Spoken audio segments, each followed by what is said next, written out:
Okay, so ProQuest. What is ProQuest? It was founded in 1938. It's a software and information company. They originally focused on microfilms, but over the years, they've changed their mission a number of times. They've purchased additional companies. Just last week, they were purchased by Clarivate themselves for $5.3 billion. So over the years, they've become a software and information company. And basically, they kind of serve as gatekeepers to information. So they provide access to content, ebooks, newspapers, academic articles. They're providing the access. They're not necessarily creating the content. They're providing the access. So just helpful to know a little bit about ProQuest. And if you feel confused by ProQuest, you're not alone. Just here at CNU, we have 81 different databases or different collections that come from ProQuest. And these are the 81 different options that come from ProQuest. So try to fit them all into one slide here. It's a lot of information. And there's a lot of overlap. Some of the collections are just discrete, separate collections. Some of them overlap with other collections, so it can be very confusing. And so we've got this kind of flow chart here. We're going to look at today is ProQuest Online. So that's at the top of our chart here, but you can see there's other options. ProQuest One Academic serves as the umbrella for a number of different collections. So out of those, 81 ProQuest databases, ProQuest Online might give you the most coverage, but if you're looking for specific information, there could be other databases that would serve your purposes better. So it's helpful before you even do your first search, just to become aware of the different collections that ProQuest has, if you're going to search ProQuest, and make sure that you're in the right collection before you start searching. That can make a big difference. If you're looking for psychology information, you may not want to be in a biology database and vice versa. So that does make a difference. Okay, so that's the quick rundown. Let's switch over to the library website. And this is cnu.edu/library. This is the library homepage. Can't do much from here, so we're going to do resources and services. That opens up a new page. And so now we can actually begin to do searching. So before we look at ProQuest Online, I'm going to go to Library Databases A to Z here on the left-hand side. So this just gives you an idea of the databases that we have here in the library. And you can see 336 different databases. So a number of different databases. Where it says all vendors, providers, we can actually sort this out. And here's ProQuest, and this is where I get my 81 databases from ProQuest number. We have 81 different databases kind of categorized under ProQuest. So they provide all of these different options for accessing different types of information. And you can see accounting, poetry, arts and humanities, business, they're all over the place. So ProQuest provides access to a lot of information. They're one of the larger kind of companies in this area. But for now, we're going to go back. We're going to go back to this page, and under scholarly articles, this is our attempt to kind of sort this out a little bit, try to help folks find information a little bit quicker. Scholarly articles, select a database, and then we have ProQuest Online. So this is what we're going to take a look at. We're going to hit go. It opens up. And this is the landing page for ProQuest. So most of the databases from ProQuest will look similar to this. Some, not all of them. Some will look have a different layout. But this is kind of the basic ProQuest layout. And you can see up here, databases, it says 18 in parentheses. This kind of can sometimes help you make the decision if you're in the right place or not. But you can see all of these different options are selected. So we're gonna, when we search, we enter in our search term, we're searching all of these different databases. And we can pick and choose if we wanted to unselect some of these databases, we could do that.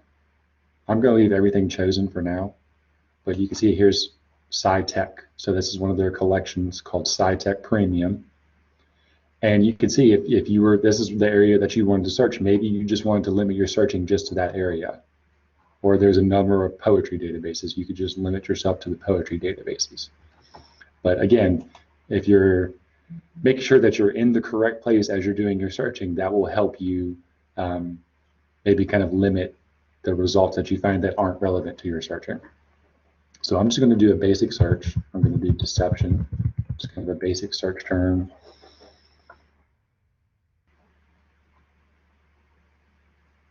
And we have over 1 million results. So this is pulling from newspapers, this is pulling from magazines, this is pulling from scholarly journals, books in the form of ebooks. Our search results are coming from all of those different places. So we have over 1 million search results. What I'm going to do, just for our purposes, over here on the left-hand side, we have all of these different ways where we can filter our search. I'm going to choose scholarly journals. So I'm going to eliminate everything, according to ProQuest anyway, anything that's not scholarly. So magazines, newspapers, they're going to be eliminated. All sorts of other sources will be eliminated. And according to ProQuest anyway, we have about 80,000 results that come from scholarly journals. Now there's other ways that we could limit our search. And these are, we can take a look at these in a second, but date range, that's one particularly useful way that you can limit your search. You know, the most recent information, if you wanted to focus on the last 12 months, you could do that. But for now, we're just going to look at the results. And you can see of our 80,000 results, we can scroll down and we can start to take a look at some of them. I'm going to look at number 4 for no particular reason really, but it's here in full text. So we're learning about ProQuest. There's other databases, other companies that provide databases. The one thing that you'll want to know is that there isn't any company or any database that provides access to everything.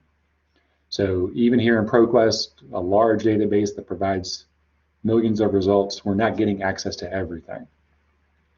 So there will be times, and we'll see that in a second, we'll see an example where as you're going through the database, you will find an article that's in the results, and when you click on it, you will not have access to the full text right away anyway. And we'll explain what I mean by that in a second. But for this example, when we click on the article, we're brought here, and you can see this tab says full text. So if I were to scroll down, it's a rather lengthy article, I have the entire full text of the article here, and I can read it and use it how I want to use it. So full text is important. And you can see the next tab over, full text PDF, a little bit of a cleaner look. And you can download the PDF, you could save that to your computer, but they have full text PDF option. Under abstract details, abstract/details, so it gives you some more information. Subject headings, these can be useful. So, you know, these are classified, ProQuest has classified this article under, looks like 6 different subject headings. And if you were doing research and your interest fell into one of those subject categories, you could click on that and it could open up a new area of research for you. And you see the other information, this would be other pertinent information. So the authors, the publication title, so this is the name of the journal, group, decision, and negotiation. So ProQuest really, in this case, they're giving you access to the journal, and the article was published in the journal. So it's important to know, you know, just to be aware of at least the name of the journal that you're looking at. So group, decision, and negotiation. This is from 2013. Gives you the page number, so pertinent information that you would need, especially if you were going to cite this article. And then within the text of the article, they use 87 references, and ProQuest gives us an extra tab that kind of lays out those references. And if they can link to those references, they provide a link to the references that were used within the paper. So that's a handy feature. Now, along those same lines, something that I think is actually even more useful that ProQuest does, cited by. So over here on the right-hand side, we see cited by. And if we're looking at the references, you know, the references were cited in the paper. This is now, okay, since our paper that we're looking at was published, These are 9 different documents that ProQuest can find where our paper was cited in those documents. So if our paper was published in 2013, now these 9 documents have been published since then, and they reference our original paper. So I think this is a really useful feature. You can kind of see kind of the evolution of research. In 2013, our article was published, our example article was published. How has it been used since then? What have other authors or other researchers come along? How do they utilize that original article in their own research? And you can kind of trace it along the evolution, and maybe you'll find another article that's useful that you didn't know about. It's kind of in along the same research lines that you're looking at. You'll find other articles that are similar. So that's the cited by feature, something I think that's pretty valuable. Now also, you have many other options. We're not going into all the other options that ProQuest provides, but you can see you can download, you can cite, download, cite, email, print the article. Under all options, this is something that I found useful. It's kind of tucked away, but under all options, you see here at the top, here's a link. So this is kind of like a permalink. Sometimes if you just copy the link from your address bar here at the top, it doesn't always work. But this is the permalink. So you could copy this, and this is permanently going to refer back to this article. And you could email this to yourself or to somebody else who you're working with, and they'll have a link to the article that you were looking at. So that's really useful. That's under all options. Okay, I'm going to go back to our results here. And I'm going to go down, I think it's the 10th result, interpersonal deception. And I chose this option, or this article, because you click on the title, it brings you here, and this is the view that you'll see when the database that you're in does not have access to the full text. So for whatever reason, ProQuest does not have access. This is Communication Monographs is the name of the journal. This is December 1994 issue. ProQuest does not have access to that issue of this journal, at least for full text articles. So we can see this page here, the abstract and the details. We can read the abstract. We're aware that this article exists. We know who wrote the article. We know when it was published, but we can't actually read the full text, which is important if we want to use it for our research. So what you'll do then, in this case, the next step would be Journal Finder. So in ProQuest, in this case, it's tucked away on the right-hand side here, but Journal Finder at CNU. So this is a service that we have. I'll click on it in a second. But what will happen is Journal Finder will look for any other databases that we have that has access to Communication Monographs, that journal. So we have ProQuest is the database that we're looking at today. Tomorrow we're going to look at EBSCOhost, and you get the sense they're 2 different companies. They don't always communicate with each other, but Journal Finder will act as the bridge between the 2 different databases. And we have dozens of other vendors that provide databases as well. So Journal Finder kind of bridges the different databases. In this case, we're looking for Communication Monographs, and we'll find any other databases that provide access to that journal. So we want the online option, and we see there's one other source, EBSCO Communication and Mass Media Complete. So this is the name of a different database. We're stepping outside of ProQuest, and we can see that EBSCO, it looks like Journal Finder is telling us they have access to Communication Monographs, and it looks like the window here, the window of access, kind of fits our article. A 1994 article will kind of fall right in the middle of this window here, beginning at 1976 up until the most recent 18 months. And what we can do is the article, the information for the article title here becomes a link. I can click on that, and what should happen, if the technology works, is it links me to EBSCO, where now I have, it looks different because we're in a different database provided by a different company, but similarly, I have the PDF full text here on the left-hand side. I could click on that, and it opens up the full text of the article. And we can see an article that was published back in 1994. So we went from ProQuest to EBSCO by using Journal Finder. It bridged us between the two different vendors providing databases. So that's a very handy feature.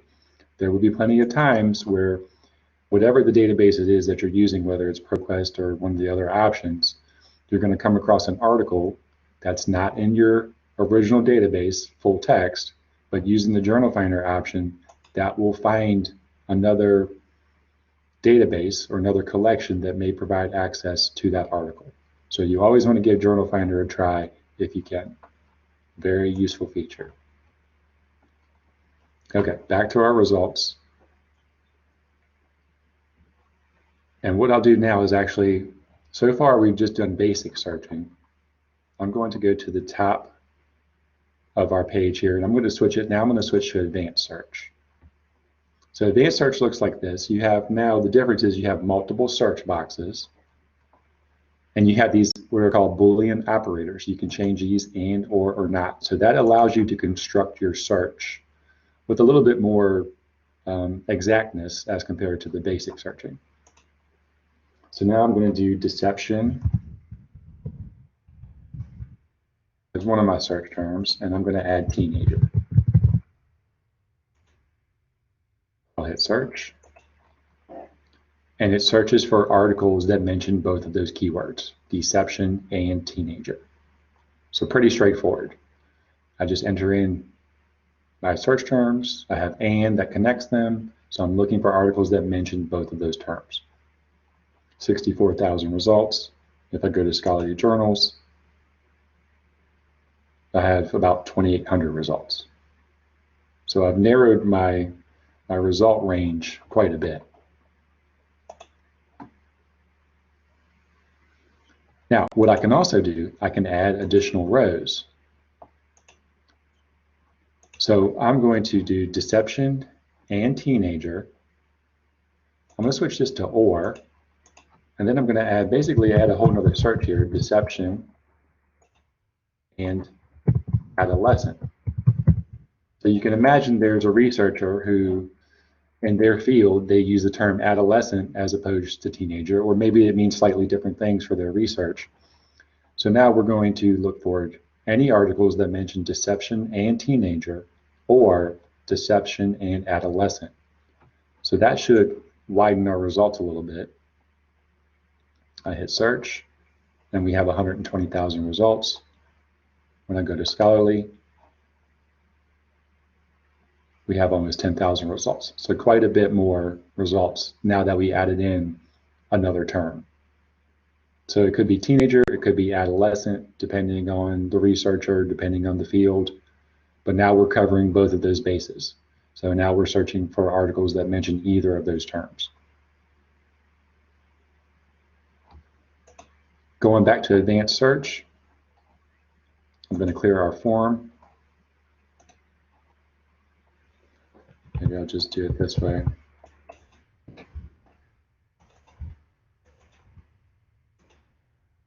And what I'm going to do now is I'm going to use not. So the best example I could think of for the not operator was coronavirus, not COVID. So coronavirus is just the name of the virus. COVID is the 2019 variant that popped up and caused the pandemic. But coronavirus is kind of the larger, just the larger scope of the virus that can cause any number of different variants. So we're going to, you can imagine, if we wanted to research coronavirus over the past year and a half, our results are going to be flooded with all of the articles that mention COVID, and rightfully so. You know, it's a lot has been written about COVID. But if we wanted to eliminate COVID from our search results, we could do that fairly easily by just searching for the keyword coronavirus and then adding not COVID. So any articles that mention COVID, they're going to be eliminated from our search. I could hit search, and then I still have a number of results, 2.1 million results. And you'll see some, so 2001, but then here's one that's 2020. So there's still will be some articles that are maybe about COVID, but if they didn't necessarily use the term COVID, if they just use coronavirus, they're still going to be in our results. Those articles will still appear in our results. But this is one way where we can kind of eliminate when you have something that's one term is kind of dominating your results and you want to eliminate that term from your results, you can use the not operator to do that. Okay, one other example here, and we can just go back to basic search for this one. But this is just kind of a trick that you can use. So if we were to search for social media, we understand that as a, as a kind of a term that we use. We hit search and we have 16 million results. But we can imagine now that, among those 16 million results, there are at least a few articles that mention the word social, they mention the word media, but they're not talking about the concept that we think of as social media. They're using those two words together in the same article, but they're not necessarily talking about the same topic that we're thinking of. What we can do in that case is we can enclose our term in quotation marks. So social media. Now we're going to search for that exact phrase. When we use quotation marks, we search for the exact phrase within the quotation marks. We hit search. And we go from 16 million results to 5.8 million results. So that makes a big difference. Using those quotation marks, it's telling the database to search for that exact phrase. So that can be another, whatever the search terms that you're using for, if you have a usually 2 or 3 word phrase, put that phrase in quotation marks, and now you're searching for that exact phrase.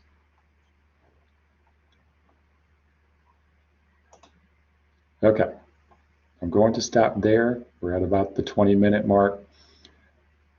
Did you have any questions? Did anyone have any questions about ProQuest? That's just a basic rundown.